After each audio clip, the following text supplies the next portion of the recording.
Hii ni ardhi ya Serengeti, uwanja wa Iramba shule ya msingi, ambapo timu ya mabodaboda kutoka Seusimbe imesafiri moja kwa moja kuja kucheza na wana Iramba. Pembeni yangu nipo na coach wa timu ya Iramba, yeye ndo mwenyeji wa mchezo huu.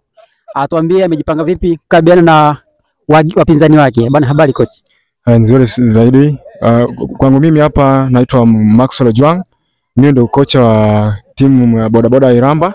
Nafikiri tuko tayari kufanya chochote kukipanga hapa hivi. Tutacheza vizuri dhidi ya bodaboda kutoka timu nyingine na wameshakaribia tena tayari.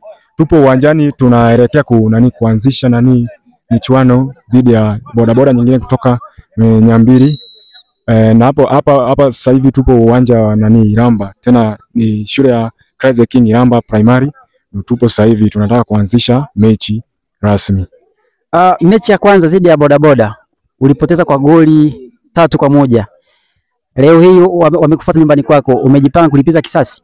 Kweli kabisa, tena nitajaribu kulipiza kisasi. Kweli kabisa, tutacheza vizuri na tumejiandaa kabisa kucheza hii mechi ya leo. Itakuwa mechi ya kali kabisa, itakuwa juu zaidi. Tutacheza